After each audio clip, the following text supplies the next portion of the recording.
राम राम जी सब ने। अब कैसे हो? उम्मीद करती हूँ कि सब गर्मी का आनंद ले रहे होंगे। तो मतलब तो एक बात कहना चाहूँ हूँ कि जब बहू देखने जाओ तो बहू ने क्या कहा कि बहू ने यो आना चाहिए, यो आना चाहिए, ठीक है, डिमांड पूरी रख देंगे। लेकिन जब वह शादी करके मान लो हम घर न ले आओ, वह बहू भी बेचारी क्या करेगी? वो भी लड़की है, कुछ खान खातर, कुछ पहन खातर कुछ तो मांगत गी। लेकिन कैया की सोच के है अपने बाप का तो क्यों ना लाई।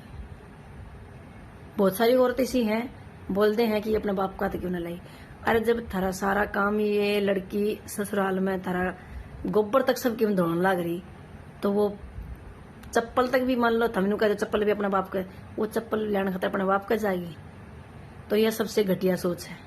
सबसे ये रिक्वेस्ट है कि जो लड़की को शादी करके लेके आओ तो वो तो तुम्हारी सोच है कि तुम अपनी बहू को बेटी मानते हो या नहीं मानते।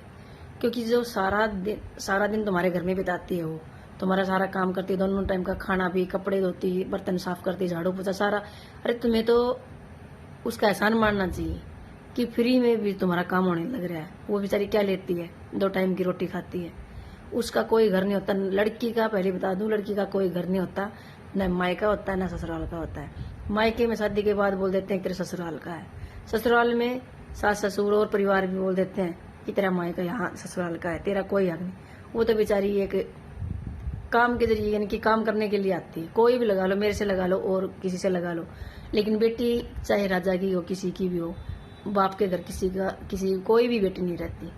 एक न एक दिन उसको ससुराल में आना ही होता है। लेकिन ससुराल वाले अगर उस बेटी को कि उस बहू को अपनी बेटी बना के रखो, आपस में अपने विचारों को सही रखो, उसके ऊपर बार बार ताना न मारे। मेरी तो यही सोच है। कई बोल देते हैं कि भाई तेरे बेटे ब्याह है ना, तना बेरा लग जाएगा। अरे मेरी तो यही सोच है कि जब शादी होगी बच्चों की तब की तब देखी जाएगी। कम से कम हम अपने आप को सुधारेंगे तभी तो देश में सुधरेगा, तभी तो सबकी बेटी स्वस्थ रहेंगी। मेरी सबसे यही उम्मीद है।